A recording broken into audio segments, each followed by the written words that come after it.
Have you ever wondered why an industrial automation company appoints a channel partner or a distributor or dealer stockist? They go by different names.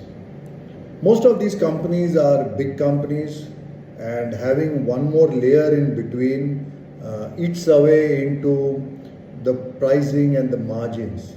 So a manufacturer should logically think, why do I need these guys? They are making my products more expensive to the end customer, and the end customer thinks likewise.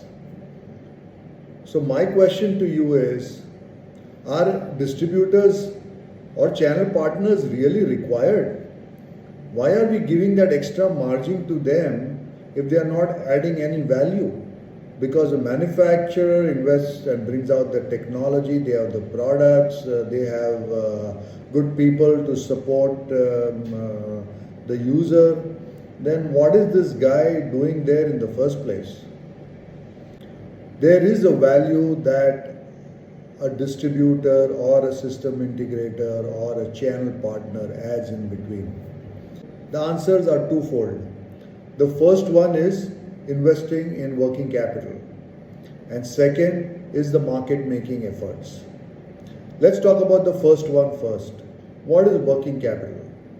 So working capital is investing in inventory, investing in giving a line of credit to customers and making timely payments to the manufacturers.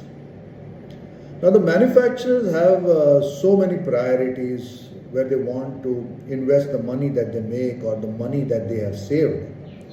The first thing that comes to mind is investing in new technology, improving or bringing the better versions of the present technology, improving on their quality by improving their process, their manufacturing line, improving on their documentation, tech support, and the reliability. And this is where they get the highest return on investment.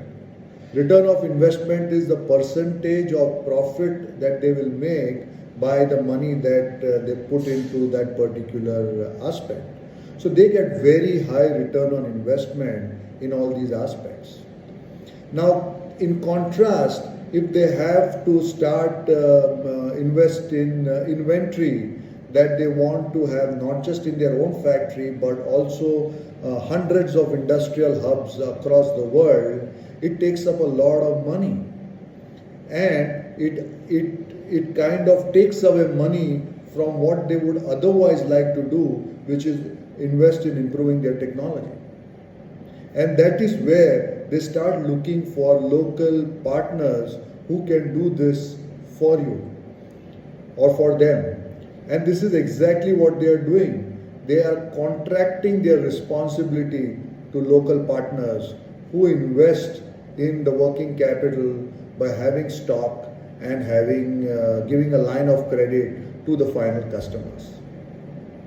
The second thing is market making. Now, what is market making?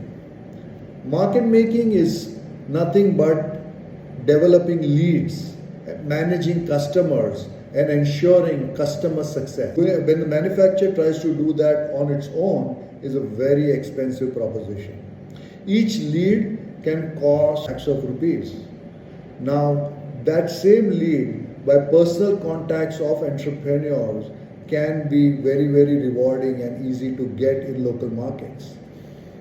So the local partner is able to develop that lead and also manage that customer over a long period of time, which if the manufacturer tries to do himself is a very expensive proposition, right? Because they may not be present in that same town. They're going to be traveling from far off. They're going to be sending in expensive resource. They probably would need to participate in expensive trade shows, which can all be trade-off by having a local partner. So friends, today we talked about two important aspects that a distributor or a channel partner brings onto the table for a manufacturer, which is invaluable. And this is the primary reason why an industrial manufacturer loves to have a channel partner for local markets.